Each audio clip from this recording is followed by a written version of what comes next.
Assalamualaikum warahmatullahi wabarakatuh. Kita lanjutkan mata kuliah analisa dan perancangan sistem pertemuan ke-21. Kita akan membahas tentang sequence diagram.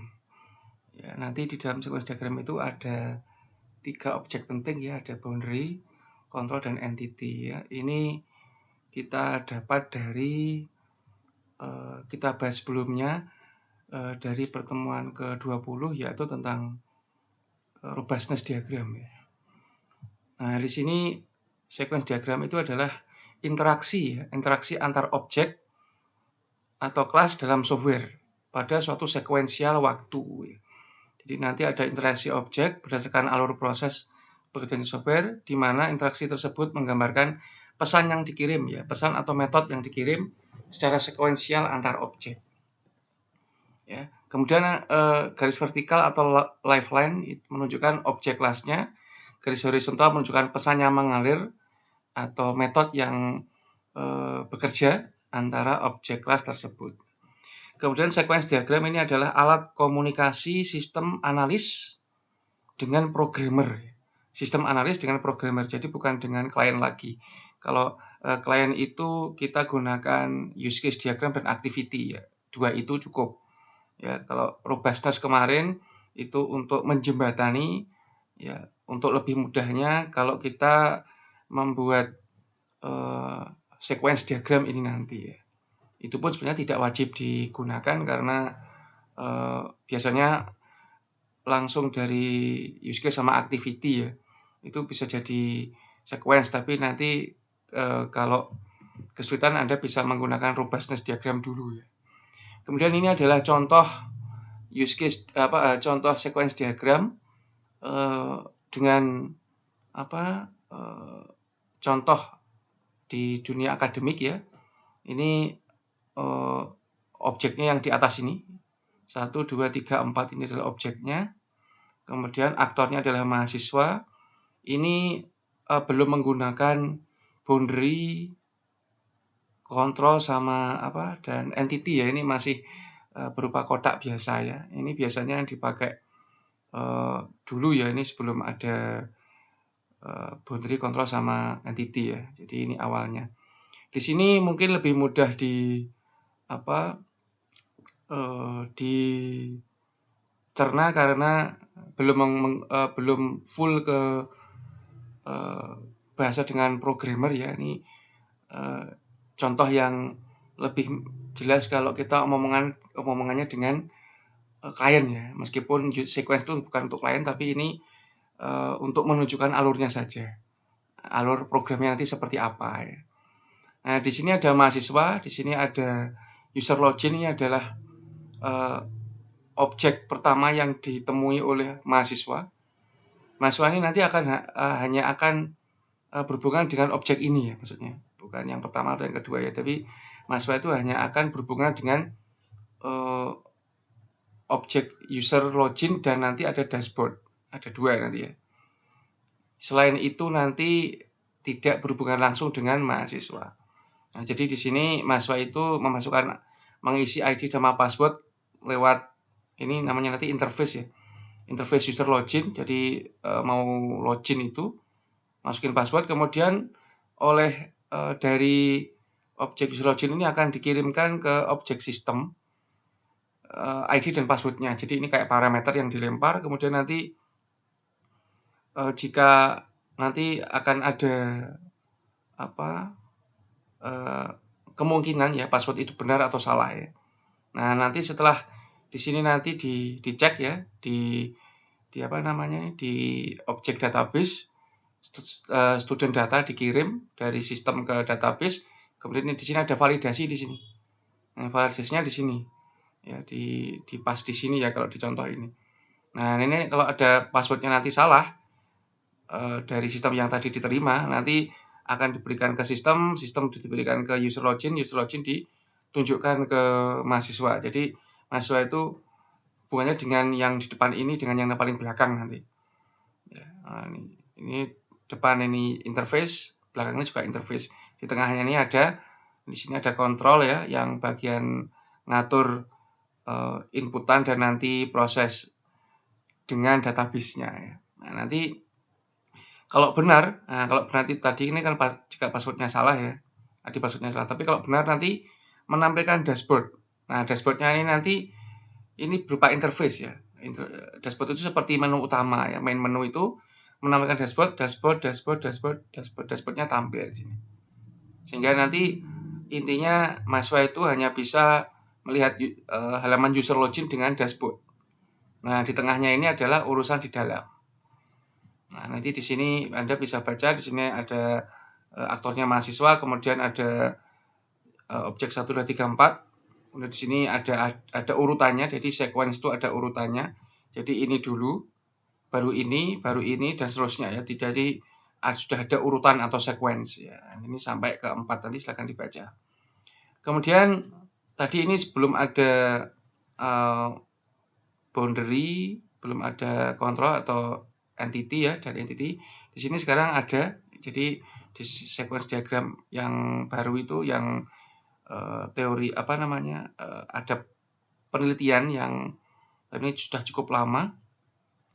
Ini dipisahkan, jadi karena tadi merupakan interaksi antara sistem analis dengan programmer, berarti nanti mendekati ke coding ya bahasanya. Jadi sudah tidak seperti ini lagi.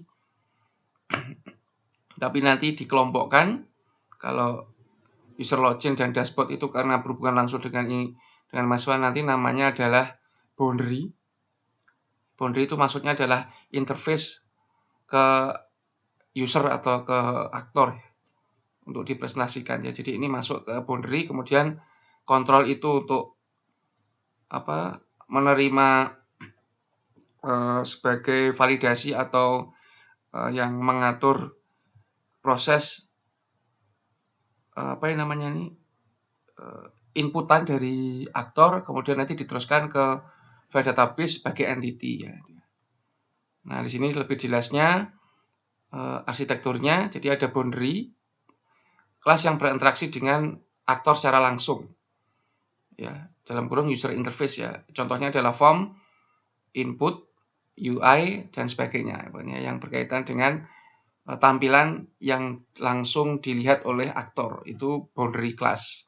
Istilahnya kalau di zaman sekarang adalah view ya, view. Nah, ya, kemudian ada kontrol. Kontrol ini ada berhubungan dengan pemrosesan, perhitungan, kalkulasi, komputasi dan yang lain.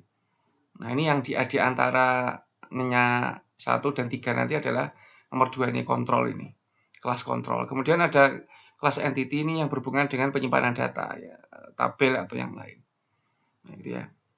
Nah, kemudian ini alur ini tidak harus Anda ikuti ya. Jadi ini hanya saran saya. Jadi untuk membuat sequence diagram yang lebih mudah dan lebih tepat nanti ya, kalau menurut saya di sini diambil dari activity dan robustness diagram. Mengapa dari dua ini? Karena activity ini menunjukkan urutan sequence-nya. Nah, tapi kalau di sini tidak diketahui mana interface, mana kontrol, mana entity di sini. Jadi cuma urutan langkah activity itu. Nah, untuk mana interface, mana kontrol dan boundary dan entity nanti diambil dari robustness ini. Robustness ini dari pertemuan sebelumnya kita bisa ambil dari use case deskripsi ya, yang basic dan alternate step itu ya, itu bisa diambil dari situ. Jadi di sini kalau saya ulangi, saya review ya. Nasabah ini memasukkan user passwordnya ke menu PIN, kemudian nanti di ini 3 ini interface ya. Pertama kali itu harus ke PIN dulu. Nah, ini sesuai dengan ini ya. Jadi ini berkaitan ya, ini PIN dulu, kemudian dicek di sini, divalidasi di sini. Nah, kemudian pasti ada beberapa kemungkinan ya kalau dari activity.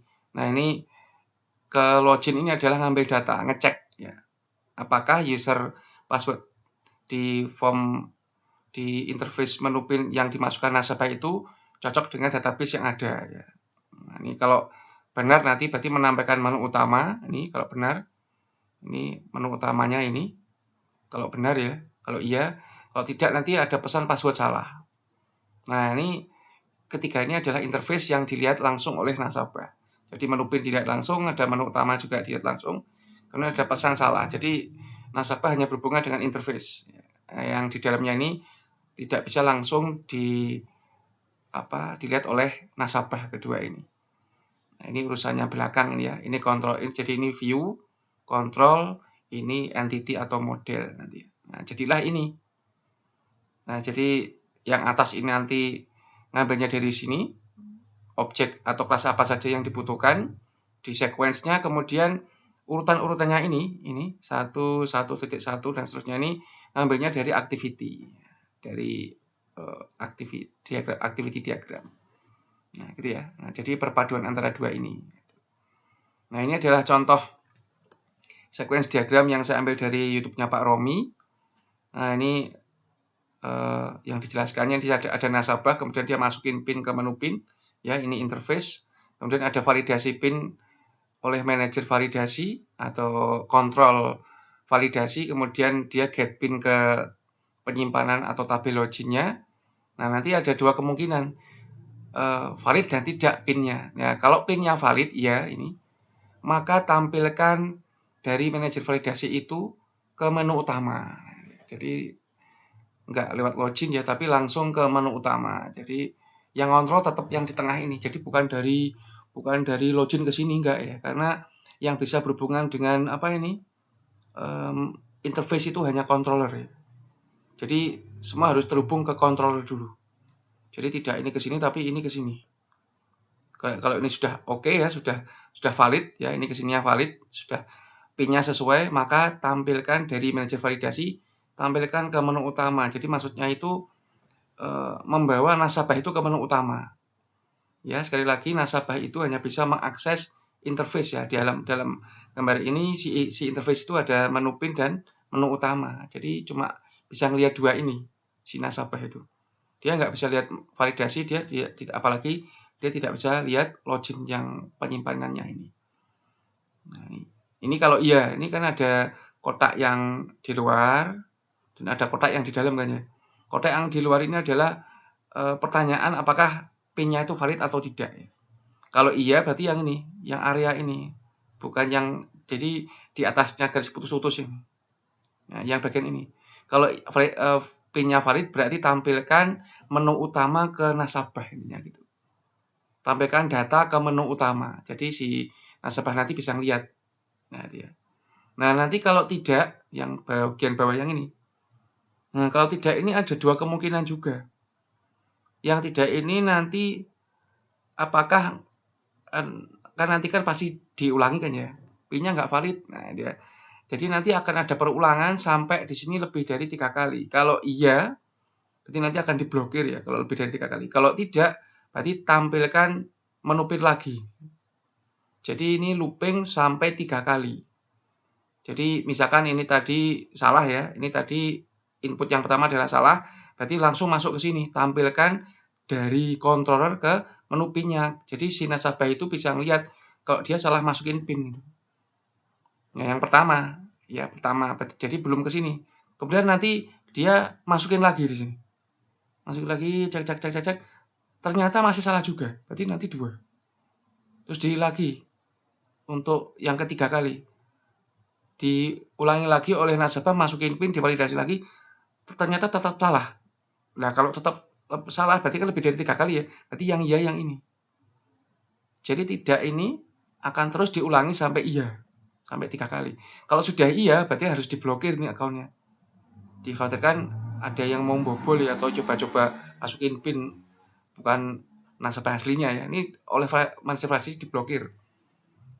Blokir account, kemudian tampilkan kesalahan ini ke menu PIN. Jadi tampilkan keterangan kalau sudah diblokir ini ke menu PIN. Jadi si nasabah itu bisa tahu, oh saya diblokir ternyata karena saya salah entry 3 kali, lebih dari 3 kali.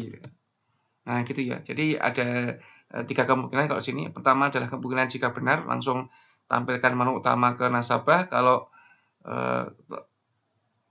yang kemungkinan yang kedua adalah dia pasti ngentry lagi sampai beberapa kali. Kemungkinan yang ketiga adalah sampai dia diblokir.